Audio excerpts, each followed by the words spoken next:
کہ جیسا کل ہوگا ویسے ہی اس کا حصہ، ویسا ہی اس کا جز ہوگا۔ اگر کل جو ہے، اب آپ اندازہ اس طریقے سے لگا سکتے ہیں کہ پروردگار عالم نے 4 مخلوقات کو خلق کیا، یعنی 4 انداز سے، جمادات، نباتات، حیوانات اور انسان۔ جمادات یعنی جس میں حص و حرکت نہ ہو، پہاڑ، پتھر، اور نباتات جیسے درخت، اور حیوانات واضح ہے، اور انسان۔ ان انسانوں میں سب سے افضل جو ہے پروردگار نے جب چننا شروع کیا تو 1,24,000 انبیاء کو جو ہے وہ ان انسانوں میں جو ہے سلیکٹ کیا اور چنا اور پسند کیا، جن کو انبیاء بنایا۔ اور پھر 1,24,000 انبیاء میں پروردگار عالم نے 5 اولو العزم جو ہے وہ انبیاء کو قرار دیا، اور ان 5 اولو العزم انبیاء میں سب سے عظیم حضرت محمد مصطفیٰ صلی اللہ علیہ وآلہ وسلم کی ذات ہے۔ تو آپ اندازہ کیجئے کہ جو افضل کائنات ہے تو اس کا جز بھی پھر ظاہر ہے کہ وہ افضل کائنات ہوگا۔ تو لہٰذا اس اعتبار سے اگر ہم کریں تو ترجمہ یہ غلط ہے کہ فاطمہ میرے جگر کا ٹکڑا ہے۔ تو ایک تو یہ کہ لفظ قبض نہیں ہے، اور پھر اس سے شخصیت فاطمہ زہرا صلوات اللہ علیہ محدود ہو جاتی ہے۔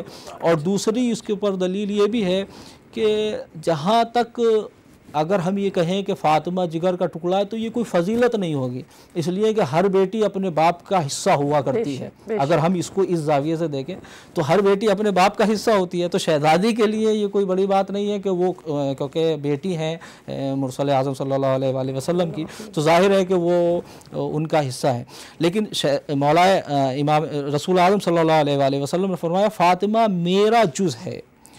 تو اب جز ہے تو چاہے وہ جسم ہو چاہے وہ روح ہو، روح اور جسم، تو جسم کے اپنے کمالات ہوا کرتے ہیں، روح کے اپنے کمالات ہوا کرتے ہیں، اور جسم بھی وہ جسم جو مرسل اعظم کا جسم ہے کہ جس کے خصوصی، ظاہر جسم کے ہر انسان کے اپنے اپنے خصوصیات ہیں، لیکن مرسل اعظم جس طرح سے افضل کائنات ہیں ویسے ہی ان کا جسم بھی افضل جسمانیات عالم ہے۔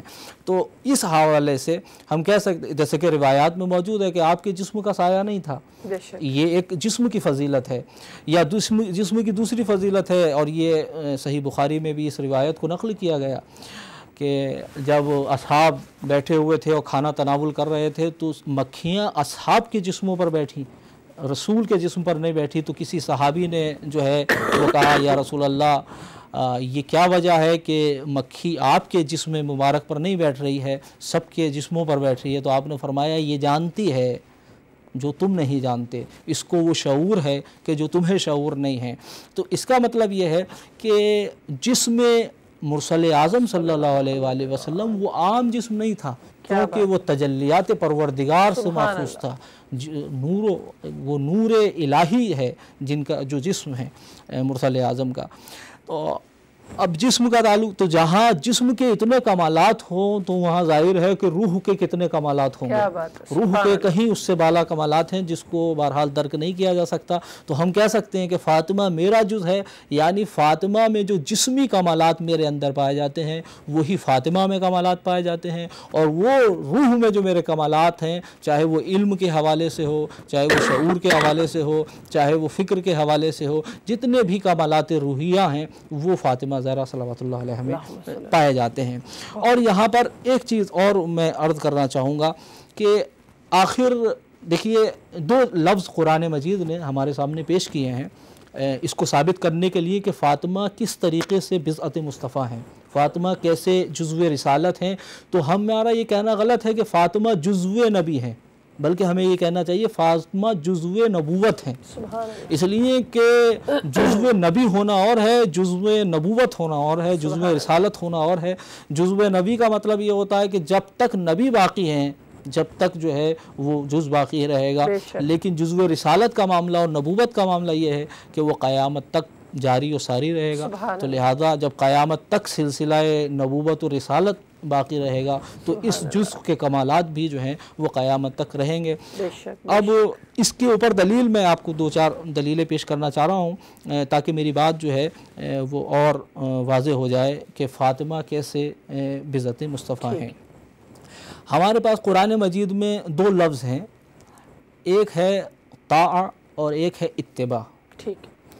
طاعہ کا مطلب یہ ہوتا ہے اطاعت کا تعلق جو ہے وہ قول سے ہوا کرتا ہے اور اتباع کا تعلق عمل سے ہوا کرتا ہے. بالکل صحیح بات. اس جیسے قرآن مجید میں ارشاد ہوا اطیعوا اللہ و اطیعوا الرسول و اولی الامر منکم، کہ اللہ کی اطاعت کرو، رسول کی اطاعت کرو اور اولی الامر کی اطاعت کرو. تو ظاہر ہے کہ اطاعت اللہ کی جا سکتی ہے کیونکہ کلام الہی موجود ہے، رسول کی جا سکتی ہے، اقوال معصومین موجود ہیں اور اقوال رسول اعظم صلی اللہ علیہ وسلم موجود ہیں. اور جہاں تک تعلق ہے اتباع کا تو قرآن مجید کہتا ہے ان کنتم تحبون اللہ فاتبعونی، اگر تم اللہ کو دوست رکھتے ہو تو میری اتباع کرو. تو اتباع صرف رسول کی ہو سکتی ہے، سبحان اللہ. اتباع محمد اور آل محمد کی ہو سکتی ہے، اللہ کی اتباع نہیں ہو سکتی. اس لیے کہ اللہ نہیں آئے گا کہ وہ مجسم ہو جائے اور مجسم ہونے کے بعد جو ہے عمل کر دکھائے. جیسے کہ رسول نے کہا صلو کما رأیتمونی اصلی، ایسے نماز پڑھو جیسے کہ میں نماز پڑھتا ہوں. تو اس کا مطلب یہ ہے کہ اتباع کا تعلق جو ہے وہ عمل سے ہے اور اقوال کا تعلق جو ہے وہ اطاعت سے ہے. تو اطاعت اللہ کی جا سکتی ہے، لیکن اطاعت رسول کی بھی کی جا سکتی ہے، اطاعت خدا کی بھی کی جا سکتی، کیا ہے واجب ہے کہ کرنی چاہیے. لیکن اتباع صرف جو ہے وہ محمد والے محمد کی جا سکتی ہے، اللہ کی نہیں کی جا سکتی. تو اب اس موقع پر ہم کہہ سکتے ہیں، یعنی مرد افراد یہ کہہ سکتے ہیں کہ خواتین کو یہ شکوہ ہو سکتا ہے مردوں کے متعلق کہ پروردگار تو نے مردوں کے لیے اتباع کے لیے بھی اور اطاعت کے لیے دونوں پہلو کو مکمل کیا. اگر اتباع کی بات آئے تو محمد و آل محمد موجود ہے، اور اگر اطاعت کی بات آئے تو اقوال معصومین بھی موجود ہیں اور خدا کے اقوال بھی موجود ہیں، کلام الہی قرآن مجید کی شکل میں ہمارے سامنے موجود ہے. اب اتباع اگر خواتین چاہیں کہ اتباع کرنا چاہیں، جہاں تک اقوال کا معاملہ ہے، اطاعت کا تعلق ہے، تو اطاعت میں احکام کا جو معاملہ ہے، خواتین کے احکام کا جہاں تک تعلق ہے، تو کہہ سکتے ہیں کہ بھئی پروردگار عالم نے جو احکام قرآن مجید میں ہمارے پاس نازل کیے ہم اس کو پڑھ سکتے ہیں، دیکھ سکتے ہیں. اقوال معصومین ہمارے سامنے موجود ہیں، اقوال محمد صلی اللہ علیہ وآلہ وسلم ہمارے پاس موجود ہیں، ہم اس کو دیکھ سکتے ہیں. لیکن جہاں تک عمل کا تعلق ہے تو کوئی ایسی شخصیت ہونی چاہیے کہ جو عمل کر بتائے. اس لیے کہ اس میں کوئی شک نہیں ہے کہ کچھ احکام جو ہیں شریعت میں خاص ہیں خواتین سے، مرد اس کو کر نہیں دکھا سکتا. کچھ احکام خاص ہیں مردوں کے لیے، عورت خواتین اس کو کر نہیں دکھا سکتی. تو ایسی سچویشن میں ہمارے ایسی حالت میں مردوں کے پاس جو ہے وہ قولی اعتبار سے کلام الہی موجود ہے، اقوال معصومین موجود ہیں اور جو حدیث ہمارے سامنے موجود ہیں. اور اتباع کی کیفیت میں محمد و آل محمد کی اتباع اور ان کا عمل موجود ہے. لیکن خواتین کے پاس فقط اور فقط جو ہے وہ اقوال تو موجود ہیں، اتباع کی کوئی کیفیت نہیں ہو سکتی. تو ضروری ہے کہ ایسی کوئی شخصیت ہونی چاہیے. اب آپ کہیں گے کہ نہیں رسول جو ہے عمل کر دکھا سکتے ہیں، تو عمل ممکن ہے کہ رسول کچھ عمل کر دکھا سکیں، لیکن ہر عمل جو ہے وہ خواتین کا انجام نہیں دے سکتے. اس لیے کہ نماز کا جہاں تک تعلق ہے وہ نماز مختلف ہے، اس میں کچھ احکام مختلف ہیں. حج کا جہاں تک تعلق ہے حج کے احکام مختلف ہیں. حد یہ ہے کہ آپ نیت خضوع و خشوع میں اگر آپ ہوں تو وہ نیت انسان یہ نیت نہیں کر سکتا ہے. خواتین جو ہے وہ کتنے بھی خضوع و خشوع کے ساتھ نماز پڑھے یا مرد کتنے بھی خضوع و خشوع کے ساتھ نماز پڑھے، لیکن جس وقت نماز وہ پڑھ رہا ہوگا تو اس وقت اس کو یہ ماننا استغراق اور تغرق کا مطلب یہ نہیں ہے کہ انسان یہ بھول جائے کہ میں مرد ہوں یا نہیں، یا خاتون یہ بھول جائے کہ میں مرد ہوں یا نہیں ہوں. تو اسے ضرورت ہے اس بات کی کہ وہ اس بات کو سمجھے. تو اب ہمیں ضرورت ہے کہ ہم خواتین کہہ سکتی ہیں کہ پروردگار عالم ہمارے عملی نمونہ ہمارے لیے کہاں ہے، ہمارے لیے آئیڈیل کوئی عملی آئیڈیل ہونا چاہیے. نظری آئیڈیل تو موجود ہیں، اقوال موجود ہیں. تو لہٰذا اسی وجہ سے پروردگار عالم نے اگر 1,24,000 انبیاء کو خلق فرمایا ہے تو اس کے ساتھ ساتھ جو ہے ہر دور میں کوئی نہ کوئی خاتون ایسی رہی ہیں کہ جن کا کردار، یہ الگ بات ہے، وہ ایک الگ موضوع ہے کہ اس کے پیچھے کیا مصلحتیں ہیں، کیا وجوہات ہیں کہ جس کی وجہ سے پروردگار نے کسی خاتون کو نبی یا امام نہیں بنایا. لیکن ہاں اس میں کوئی شک نہیں ہے کہ ہر دور میں اگر پروردگار عالم نے بشر سے پہلے ابو بشر کو پیدا کیا تو حوا علیہ السلام کی بھی کاوشیں جو ہیں وہ لائق دید ہیں. اسی طرح جناب ابراہیم کی اگر کاوش کاوشیں ہیں. جناب ابراہیم نے نبی تھے اور آپ نے جو ہے وہ پیغام پروردگار کے پیغام کو نشر کیا ہے, تو سارہ اور جناب ہاجرہ کی بھی کاوشیں جو ہیں وہ لائق دید ہیں. جہاں پر ہمارے سامنے جناب موسیٰ کا کردار موجود ہے, وہاں پر ان کی بہن جناب ام کلثوم اور جناب کلثوم کا اور جناب آسیہ کا کردار ہمارے سامنے موجود ہے. جہاں پر عیسیٰ جیسے نبی کا کردار موجود ہے, وہیں پر جناب مریم جیسی خاتون کا ہمارے سامنے کردار موجود ہے. بس اسی طرح سے پروردگار عالم نے ہر نبی کے ساتھ ایک خاتون کو رکھا تاکہ وہ عملی نمونہ جو ہے وہ پیش کر سکے. کیا بات ہے. اب کیونکہ مرسل اعظم صلی اللہ علیہ وآلہ وسلم افضل کائنات تھے, تو لہٰذا پروردگار عالم نے فاطمہ زہرا صلوات اللہ علیہ کو افضل نساء العالمین اور سیدۃ نساء العالمین کی شکل میں آپ کو اس دنیا میں بھیجا, تاکہ ایک دنیا کے لیے, خواتین کے لیے, عالم نسواں کے لیے آپ عملی نمونہ پیش کر رہے ہیں. اور اس وجہ سے ہم کہہ سکتے ہیں کہ آپ بضعت مصطفیٰ ہیں. کیا بات ہے, سبحان اللہ, بہت خوبصورت گفتگو. ہمارے پاس ایک کالر ہے, ہم ان کو شامل کرنا چاہیں گے. السلام علیکم ورحمۃ اللہ. جی وعلیکم السلام ورحمۃ اللہ وبرکاتہ. فرا کیسی ہیں؟ رباب لاہور سے. جی بہت الحمدللہ, آپ سنائیے. ہاں جی مولانا صاحب کو بھی بہت السلام علیکم. وعلیکم السلام ورحمۃ اللہ. جی میری بہن, پہلے ہم اپنے وقت کے امام کو بہت زیادہ. لائن ڈراپ ہو گئی, لائن ڈراپ ہو گئی, مجھے آواز نہیں آ رہی, لگتا ہے لائن ڈراپ ہوگی. میری سسٹر رباب, آپ پاکستان سے کال کر رہی تھی, مجھے آواز نہیں آ رہی. ہلو. جی اب آ رہی ہے. جی فرمائیے. جی سب سے پہلے تو اپنے وقت کے امام کو بہت زیادہ ان کی دادی کا تعزیت پیش کرتے ہیں اور پرسہ پیش کرتے ہیں. مولا قبول کرے انشاءاللہ. اور جتنا بھی یہ اب دن بہت کم رہ گئے ہیں بی بی کے ایام فاطمیہ کے, ہم اس ٹائم اتنا تڑپ رہے ہیں تو ان کے بچوں پہ اس وقت کیا گزری ہوگی, بہت زیادہ ہم اس چیز کو بیان نہیں کر سکتے. بالکل صحیح بات. بی بی اب شہادت کے بعد سے اب تک ہر اپنے بچے کو رونے جاتی ہیں, تو بی بی اب بھی مظلوم ہے بہت زیادہ. بالکل صحیح بات. اور دوسرا مولانا صاحب سے یہی پوچھنا تھا فرا کہ ہم ڈیلی میں بی بی کو کیا ہدیہ نماز پیش کر سکتے ہیں جن کے ایام فاطمیہ چل رہے ہیں؟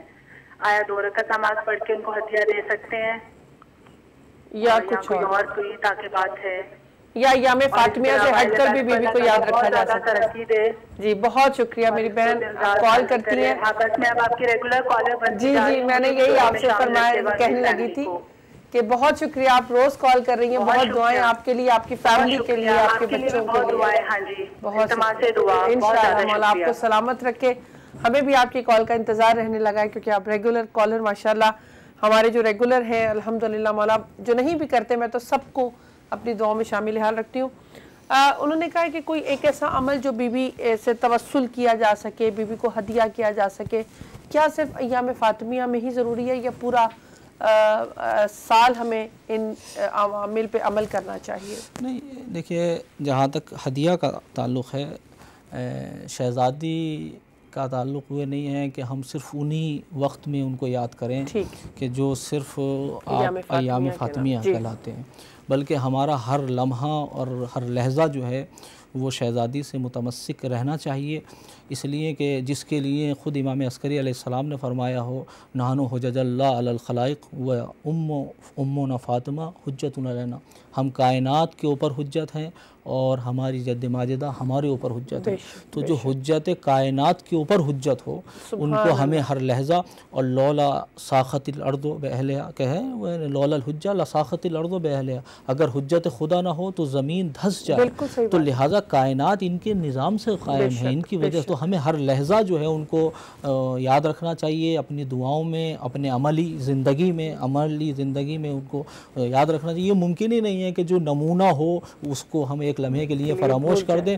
اور جہاں تک تعلق ہدیات کا ہے تو مفاتیح الجنان میں بہت سی جو ہیں دعا جو شہزادی سے مخصوص ہیں, تسبیح سیدہ زہرا صلوات اللہ علیہ, اور نمازیں جو شہزادی سے مخصوص ہیں, زیارات جو شہزادی سے مخصوص ہیں, وہ خصوصی اعتبار سے. تو اپنی عملی زندگی میں تو ہمیں چاہیے کہ ہم اپنے عمل کو شہزادی کے عمل میں, تبھی تو ہم آئیڈیل مانیں گے, تبھی تو ہم ان کو معصوم مانیں گے. معصوم و امام ماننے کا مطلب یہی ہے کہ وہ اپنی زندگی میں آگے ہوں, ہر معاملے میں وہ آگے ہوں. تو لہٰذا ہمیں ہر لحظہ انہیں یاد رکھنا, ہاں خصوصاً ایام فاطمیہ میں یاد رکھنا. بالکل, بہت شکریہ. بس کالر ہے, جی ہمارے پاس کالر ہے.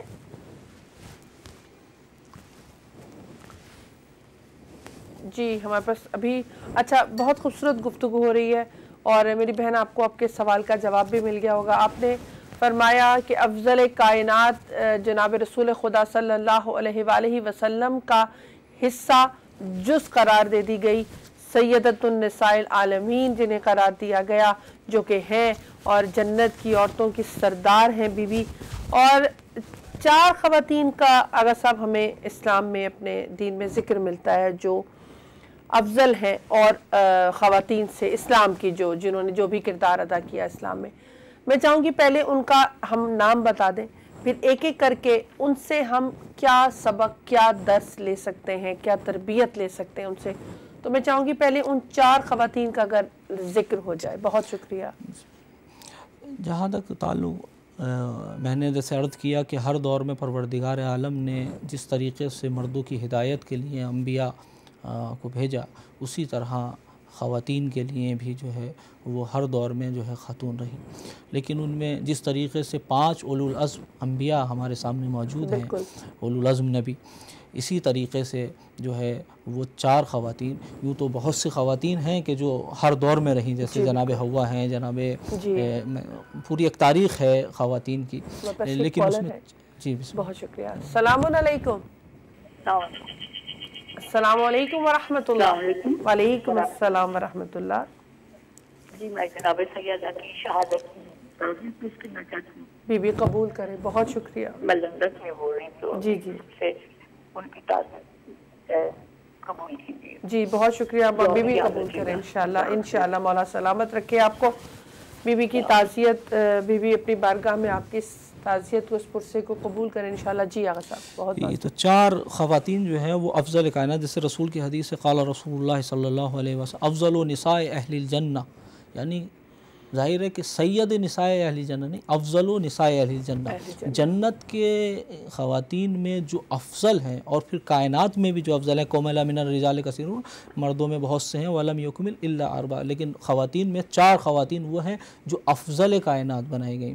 اس میں سے سب سے پہلے آسیہ بنت مزاحم ہیں جو زوجہ فرعون تھی اور جنہوں نے اپنے ایمان کو جو ہے وہ پنہا رکھا. اور دوسری خاتون جو ہیں ہمارے سامنے جو ہیں وہ جناب مریم بنت عمران ہیں, جناب عیسیٰ علیہ السلام کی والدہ گرامی, اور جو سورہ مریم ہمارے سامنے پورا قرآن مجید میں سورہ موجود ہے. اور تیسری خاتون ہمارے سامنے جناب خدیجہ بنت خویلد ہیں جو زوجہ رسول صلی اللہ علیہ وآلہ وسلم ہیں. اور چوتھی خاتون جو سیدۃ النساء العالمین ہیں وہ سیدہ فاطمہ صلوات اللہ علیہا ہیں. تو جس طریقے سے ہمارے سامنے 5 اولو العزم انبیاء ہیں, اسی طریقے سے 4 خواتین جو ہیں وہ افضل ہیں. اور ان 5 انبیاء میں جس طرح سے رسول افضل کائنات ہیں, اسی طرح شہزادی بھی ان 4 میں سیدۃ النساء عالمین ہیں, عالمین کی خواتین کی سردار ہیں. دیکھیے جی جی جی بہت بہت خوبصورت انداز سے آپ نے جی 4. میں چاہوں گی ہم اگر ترتیب ان خواتین سے کچھ درس لینا چاہیں. دیکھیے جہاں تک تعلق ان کا درس کا ہے, اگر ہمیں چاہیے کہ ہم پڑھیں, ہمیں کوشش یہ رہنا چاہیے, اس لیے کہ سن کر صرف کافی نہیں ہوتا, ہمیں مطالعہ کرنا چاہیے, دیکھنا چاہیے. اب میں ظاہر ہے ایک پوری تاریخ ہے, میں سب کا تو ذکر نہیں کر سکتا, ایک مثال جو ہے آپ کو میں پیش کرنا چاہ رہا ہوں. دیکھیے سب سے پہلی جو خاتون ہیں جو افضل ہیں جناب آسیہ بنت مزاحم ہیں جو فرعون کی زوجہ تھی. ان کی پوری زندگی کو اگر ہم خلاصہ کرنا چاہیں تو ان میں 2 چیزیں بڑی اہم ہیں. پہلی چیز یہ ہے کہ آپ نے اپنے ایمان کو اس ماحول میں جو فرعون جو اپنے آپ کو انا ربکم الاعلیٰ کہلوا رہا تھا کہ میں آپ کا سب سے بڑا رب ہوں, اس ماحول میں اپنے ایمان کو چھپایا, اس ماحول میں اپنے ایمان کو باقی رکھا. اور دوسرا آپ نے اس ماحول میں تربیت کی, ایک ایسے نبی کی تربیت کہ جو اولو العزم نبی ہے جناب موسیٰ علیہ السلام. تو ہمیں یہ درس ملتا ہے. آج ہمارے ہاں کبھی کبھی یہ شکوہ ہوتا ہے، لوگ خواتین ہوں یا بہرحال مردوں میں سے ہوں، یہ کہتے ہیں کہ میاں ہم فلاں ملک میں رہ رہے ہیں، وہاں ماحول ایسا ہے، ہم فلاں شہر میں رہتے ہیں، وہاں کا حالات ایسے ہیں، وہاں ہم پردہ نہیں کر سکتے، وہاں پر ایمان کا معاملہ بنتا ہے، وہاں کھانے پینے کی چیزوں کا معاملہ بنتا ہے. تو ہر ملک کی اپنی اپنی خصوصیات ہوتی ہیں، اپنے ملک کے معاملات ہوتے ہیں. جناب آسیہ بنت مزاحم کی زندگی سے ہمیں یہ درس ملتا ہے کہ معاشرہ کتنا بھی خراب ہو لیکن فرعون کے گھر سے برا معاشرہ نہیں ہو سکتا. کیا بات ہے، کیا بات ہے. تو جناب آسیہ نے ہمیں بتایا کہ جب فرعون جیسا معاشرہ اس میں رہ کر بھی میں اپنے ایمان کو اس منزل پر لا سکتی ہوں کہ پروردگار عالم قرآن مجید میں اس کو ذکر کرتا ہے.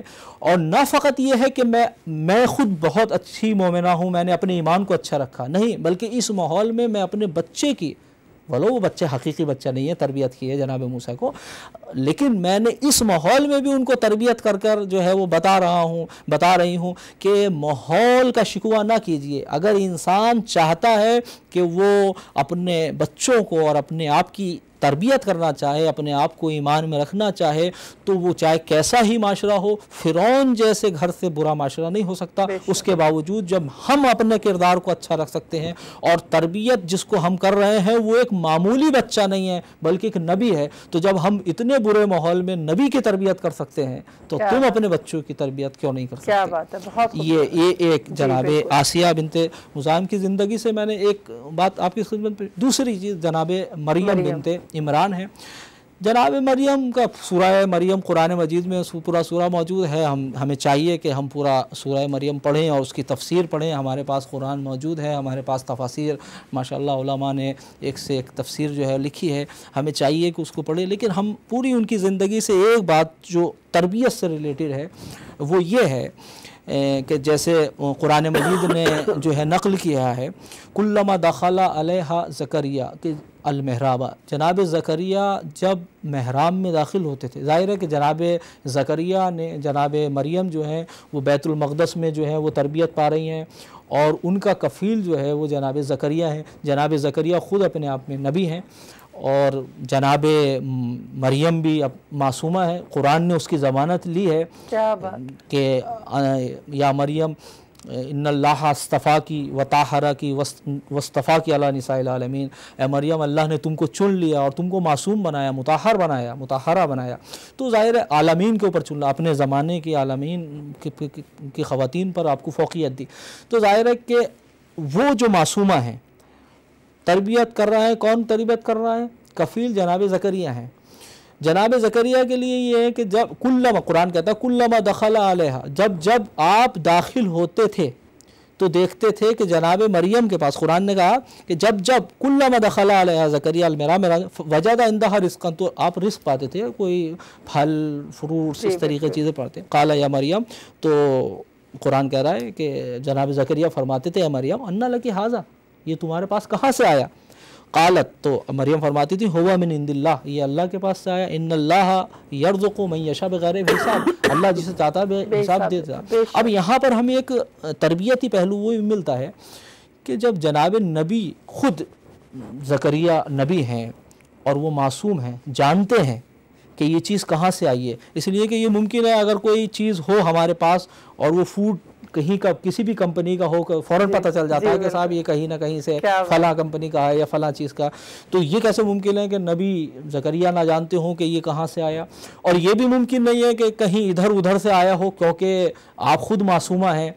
تو آخر یہ بار بار کیوں پوچھ رہے ہیں یا مریم انا لکی ھذا، یہ تمہارے پاس کہاں سے آیا؟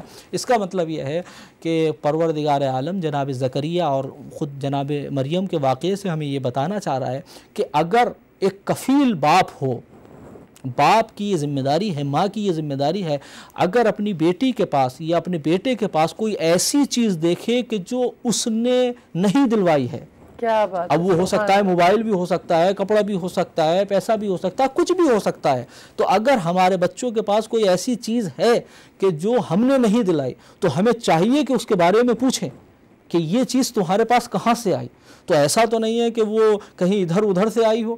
اگر یہ ادھر ادھر سے چیز آئی ہے تو یقیناً پھر اس کا مطلب ہماری تربیت میں کہیں کمی رہ گئی ہے. تو ہمیں چاہیے کہ ہم اپنے بچوں سے وہ چیزیں جو ہم دلا رہے ہیں تو وہ تو ٹھیک ہے, وہ تو کوئی مشکل نہیں ہے, لیکن وہ چیزیں جو ہم نے نہیں دلوائی ہمیں پوچھنا چاہیے یہ چیز کہاں سے آئی.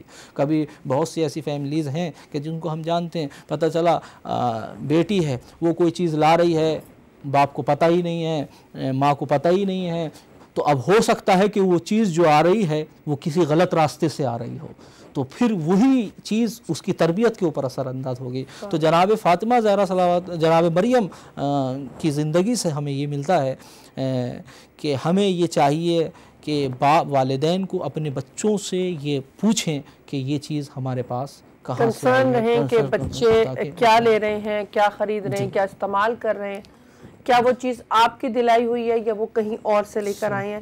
یہ جو کانٹیکٹ ہے, جو کمیونیکیشن گیپ ہے, یہ پھر بچوں کو پیرنٹس سے بھی دور کر دیتا ہے اور مشکلات کا شکار ہو جاتے ہیں. ہمارے پاس ایک کالر ہیں, دیکھتے ہیں وہ ہم سے کیا بات کریں گے. السلام علیکم ورحمۃ اللہ.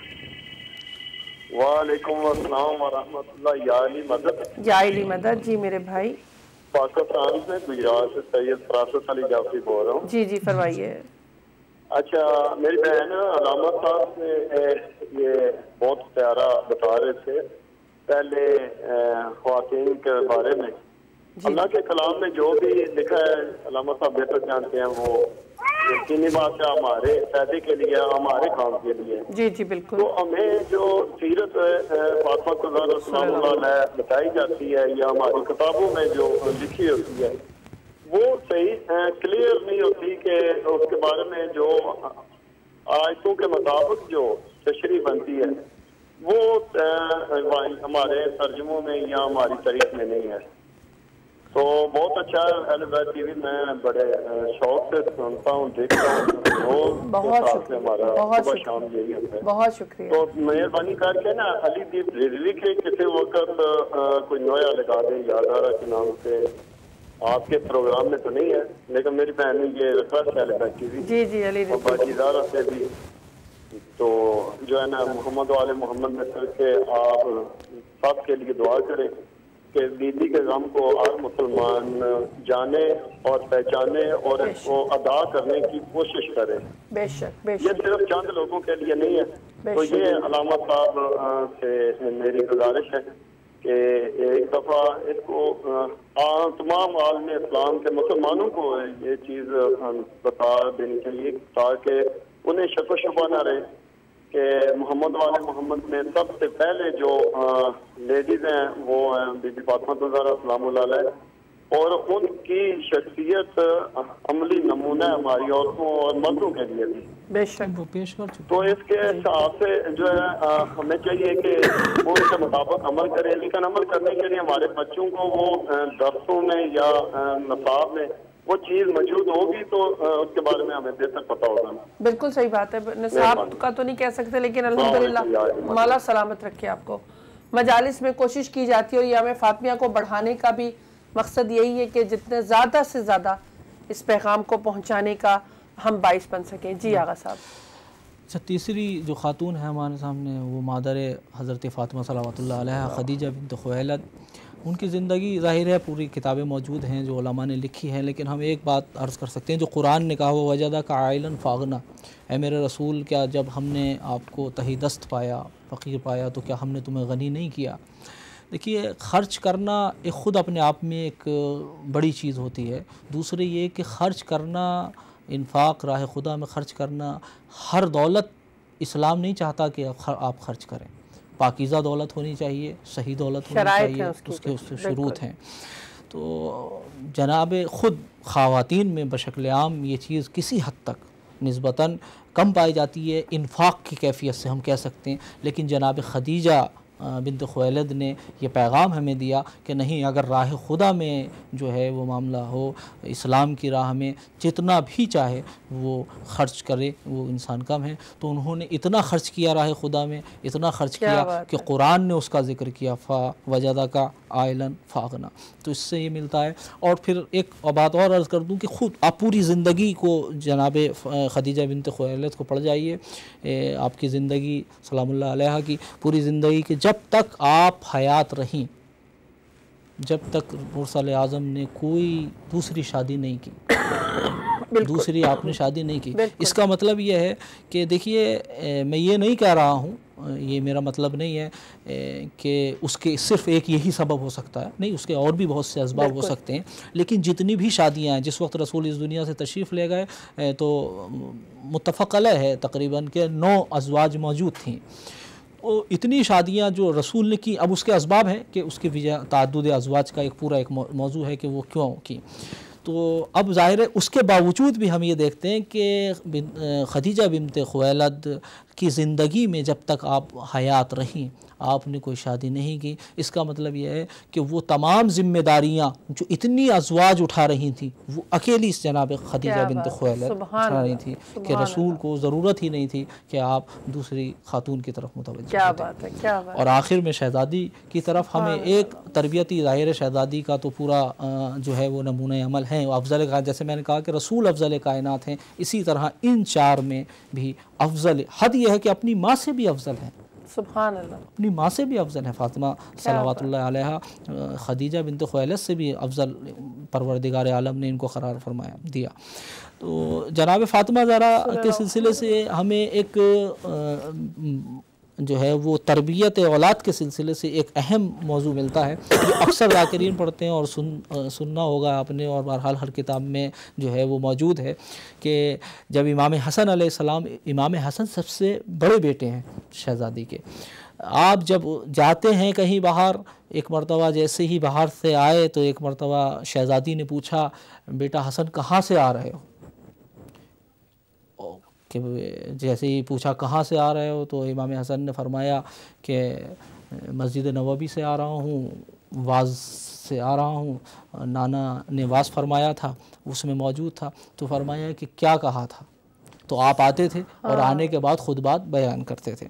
یہ واقعہ پورا ہے، لیکن میں ایک اشارہ کرنا چاہ رہا ہوں، وہ یہ کہ کیا دیکھیے شہزادی معصومہ کونین اور فاطمہ زہرا صلوات اللہ علیہ عالم الغیب والشہادہ ہیں. وہ عالم الغیب ہیں، جانتی ہیں کہ میرا بیٹا حسن کہاں گیا ہوگا. سبحان اللہ. اور خود امام حسن علیہ الصلوۃ والسلام جو ہیں وہ معصوم ہیں، امام ہیں. یہ ممکن ہی نہیں ہے کسی ایسی جگہ جائیں کہ جو غیر مناسب ہو.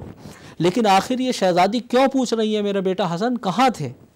تو اس کا مطلب یہ ہے کہ شہزادی ایک پیغام دینا چاہ رہی ہیں تمام خواتین کو، تمام امہات کو، تمام ماؤں کو. یہ پیغام دینا چاہ رہی ہیں کہ دیکھو اگر تمہارا بیٹا، اگر تمہاری بیٹی گھر سے باہر نکلے تو تمہاری یہ رسپانسبلٹی بنتی ہے، ذمہ داری بنتی ہے کہ ان سے پوچھو کہ بیٹا آپ کہاں تھے. کیا بات ہے. اور پھر جب کہاں تھے اور وہ یہ بتائیں کہ ہم وہاں تھے تو یہ پوچھیں کہ وہاں سے تم نے کیا پایا. تو ہو سکتا ہے کہ کوئی، اب جیسے فرض کیجئے کہ ایک انسان مجلس میں گیا، اب مجلس میں گیا کہ کہاں تھے، والدہ نے پوچھا بیٹا کہاں سے آئے کہ مجلس سے ہوں. تو اگر مجلس سے آئے بہت اچھی چیز ہے، یہ بات طے ہو گئی کہ اچھی جگہ سے آئے، لیکن وہاں سے کیا پایا. تو لہٰذا ہماری ضرورت ہے، شہزادی نے بتایا کہ ہمیں چاہیے کہ اپنے بچوں سے یہ پوچھیں کہ جب بچے باہر جائیں اور آئیں کہ بیٹا کہاں گئے تھے اور وہاں جہاں گئے تھے وہاں سے کیا پایا. تو یہاں سے اس سے بہت سی چیزیں سامنے آئیں گی. بچے میں غلط راستے کی طرف بچہ نہیں جائے گا، اس لیے کہ اس کے ذہن میں یہ سوال ابھرے گا کہ میں جیسے ہی گھر پہنچوں گا تو مجھ سے بابا پوچھیں گے، ماما پوچھیں گی بیٹا کہاں گئے تھے. تو اگر کوئی ایسی جگہ میں گیا تھا جو غیر مناسب جگہ ہے تو ظاہر ہے مجھے بتانے میں جو ہے وہ ہچکچاہٹ ہوگی، اور پھر دوسرا سوال اس سے زیادہ مشکل ہوگا کہ وہاں سے کیا پایا. تو لہٰذا یہ دونوں سوال اگر ہم اپنے بچوں سے پوچھیں تو شہزادی نے ایک پیغام دیا پورے عالم اسلام کو اور تمام خواتین کو اور تمام ماؤں کو اور تمام پیرنٹس کو، چاہے وہ والد ہوں یا والدہ ہوں، کہ ہمیں چاہیے کہ اپنے بچوں سے یہ پوچھیں اور ان کی حوصلہ افزائی کریں کہ اگر وہ آئیں، اور ظاہر سی بات ہے اب پوچھے گا وہی کہ جو خود جانتا ہو. تو ہمیں چاہیے ہماری ماؤں کو اور ہمارے جو آبا جو پیرنٹس ہیں ان کو چاہیے کہ وہ خود اپنے آپ میں وہ قابلیت، وہ علم پیدا کریں تاکہ وہ بچہ جو سیکھ کر آیا ہے اس کی ہم اصلاح کر سکیں کہ یہ کس حد تک صحیح ہے یا یہ کس حد تک غلط ہے. کیا بات. تو یہ شہزادی کی زندگی سے بہت خوبصورت پروگرام، ہمیشہ کی طرح بہت خوبصورت آپ نے گفتگو کی. 4 اولی العزم جو 5 پیغمبر تھے اور 4 جو خواتین جن کو قرار دیا گیا، تمام عورتوں پہ بہترین ان میں بھی جناب فاطمہ الزہرا سلام اللہ علیہ کی مثال دی گئی. اور آپ نے بہت خوبصورت پوائنٹ بی بی فاطمہ الزہرا سلام اللہ علیہ کہ وہ معصوم تھے، وہ بھی معصومہ تھی، تربیت ان کی نہیں ہماری تربیت کے لیے یہ پوائنٹس جتنے بی بی نے ہم تک کے بچوں کو نظر میں رکھی. جیسے جناب آسیہ کا آپ نے کہا کہ اس ماحول میں بھی کیسی تربیت کی، بے شک معصوم تھے لیکن اپنے آپ کو پابند رکھا اس دین حق کے ساتھ بھی، اور پھر اس دین حق کے ان پیغمبر کی بھی تربیت کی. اور جناب ختیجہ سے آپ نے جو پیغام دیا کہ راہ خدا میں اپنا تمام مال خرچ کر دیا. اور بی بی کے حوالے سے بھی، فاطمہ کے حوالے سے اگر کوئی اور پوائنٹ آپ. جی میں یہ عرض کرنا چاہوں گا کہ شہزادی کے حوالے سے ظاہر ہے کہ کیونکہ ہماری گفتگو چل رہی ہے فاطمہ بضعۃ منی، تو فاطمہ اگر جزو رسالت ہیں تو جی ہمیں دیکھنا یہ ہوگا کہ رسول کا کردار، رسول کا میسیج قرآن نے، احادیث نے کیا بیان کیا تاکہ ہم شہزادی کی فضیلت اور شہزادی کے پیغام کو سمجھ سکیں. جس طرح سے وَلَقَدْ كَانَ لَكُمْ فِي رَسُولِ اللَّهِ أُسْوَةٌ حَسَنَةٌ، تو ظاہر ہے رسول ہمارے لیے اسوہ حسنہ ہے. تو اس کا مطلب یہ ہے کہ جب رسول اسوہ حسنہ ہیں تو جو ان کا جز ہے وہ بھی ہمارے لیے اسوہ حسنہ کی حیثیت رکھتا ہے. اب ظاہر ہے اسوہ حسنہ کس طریقے سے اسوہ حسنہ، میں اس کو 3 آپشنز میں بیان کر رہا ہوں. دیکھیے عام طور سے انسان جو اچھے کام کرتا ہے یا برے کام کرتا ہے وہ 3 چیزیں اس کے سامنے ہیں. یا تو انسان اچھی بات کہے گا، یعنی زبان سے کچھ کہے گا، اقوال سے اس کا تعلق ہے، تو یا تو انسان زبان سے کوئی اچھا بیان ہوگا یا الیاذ باللہ کوئی غلط بیانی کرے گا انسان. دوسری چیز ہمارے سامنے آتی ہے انسان عملی طور سے، زبان سے نہیں بلکہ عملی طور سے اس نے اپنے کوئی کام انجام دیا، چاہے وہ اچھا ہو چاہے وہ برا ہو. اور تیسری چیز یہ ہے کہ فکر کے اعتبار سے کسی کے بارے میں غلط سوچنا یا کسی کے بارے میں اچھا سوچنا. تو یہ 3 چیزیں ہمارے سامنے موجود ہیں. جہاں تک معاملہ زبان کا تعلق ہے، بولنے کا تعلق ہے، تو قرآن مجید نے کہا وَمَا يَنْطِقُ عَنِ الْهَوَىٰ ان ہوا الا وحی یوحیٰ، میرا نبی جو بولتا ہے وہ صرف اور صرف وحی کے انداز میں بولتا ہے، وحی کے لہجے میں بولتا ہے، جو مشیت پروردگار ہوتی ہے، جو مشیت تو لہٰذا یہاں پر پروردگار عالم نے جتنے بھی اقوال رسول ہیں ان کی ضمانت لی ہے، جتنے بھی اقوال رسول ہیں اس کی ضمانت پروردگار عالم نے لی ہے. اچھا یہ تعلق ہو گیا قول سے. تو لہٰذا ہم نے کیا کہا کہ اس کا مطلب یہ ہے کہ رسول جب بھی بولتے ہیں وہ مشیت الہی کے لہجے میں بولتے ہیں، جب بھی بولتے ہیں تو وہی بولتے ہیں جو وہی ہوتی ہے. اور فاطمہ جزو رسالت ہیں تو لہٰذا فاطمہ بھی جب بولتی ہیں تو وہی بولتی ہیں کہ جو مشیت پروردگار ہوتی ہے، کیونکہ وہ آپ ان کی جز ہیں. اسی طریقے سے وَمَا رَمَيْتَ إِذْ رَمَيْتَ وَلَكِنَّ اللَّهَ رَمَىٰ، اے میرے حبیب یہ کنکریاں تم نے نہیں پھینکی ہیں. دیکھیے کنکریے کی بساط کیا ہوتی ہے، لیکن قرآن نے ایک چھوٹا سا تذکرہ کیا کہ ایک چھوٹا سا کام، ایک کنکری بھی میرا نبی جو ہے بغیر وحی کے نہیں اٹھاتا، بغیر عمل، یعنی اب اس کی عمل کی ذمہ داری لی. تو اس کا مطلب یہ ہے کہ اب جیسا عمل رسول کا ویسے ہی اس کے جز کا عمل ہے. تو جس طریقے سے پروردگار نے عمل رسول اعظم صلی اللہ علیہ وآلہ وسلم کی ذمہ داری لی، اسی طرح اب اس حدیث کو آپ تطبیق کیجئے رسول کے اوپر کہ جس طریقے سے رسول کا ہر عمل جو ہے وہ مشیت پروردگار کے تحت ہوتا ہے، اسی طرح فاطمہ زہرا صلوات اللہ علیہ کا ہر عمل مشیت پروردگار کے تحت ہے. اب فاطمہ زہرا صلوات اللہ علیہ اپنی زندگی میں کسی بھی چیز کا مطالبہ کریں، کسی بھی چیز کو طلب کریں، کسی بھی چیز کو مانگیں، کوئی بھی عمل انجام دیں، فاطمہ زہرا صلوات اللہ کا عمل پروردگار قرار پائے گا. تیسری چیز جو ہے وَمَا تَشَاءُونَ إِلَّا أَن يَشَاءَ اللَّهُ، فکر کا تعلق کہ انسان اچھے سوچتا ہے. تو قرآن نے کیا کہا وَمَا تَشَاءُونَ إِلَّا أَن يَشَاءَ اللَّهُ، ان کے ارادے بھی وہ ہوتے ہیں، ان کی مشیتیں بھی وہ ہوتی ہیں، ان کے ارادے اور فکر اور تفکر اور تدبر بھی وہ ہوتے ہیں جو مشیت پروردگار ہوتی ہیں. اور ظاہر بات ہے یہ سورہ دہر کی آیت ہے، اور سورہ دہر کی اہم کردار شہزادی فاطمہ زہرا صلوات اللہ علیہ کا ہے.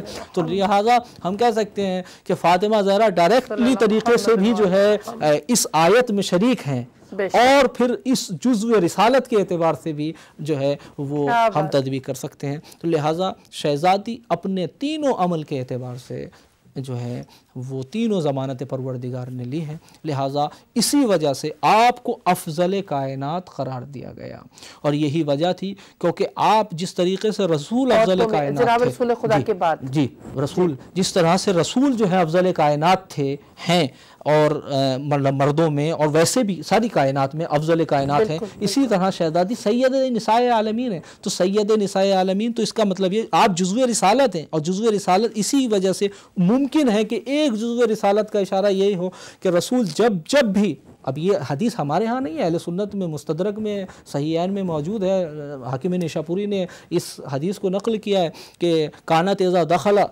علیہ رسول اللہ، کہ جب رسول داخل ہوتے تھے، جب جو ہے وہ فاطمہ زہرا کانت اذا دخلت علیہ رسول اللہ، فاطمہ زہرا جب جو ہے وہ رسول کے پاس داخل ہوتی تھی تو فقام الیہ، رسول احترام کے لیے کھڑے ہو جاتے تھے۔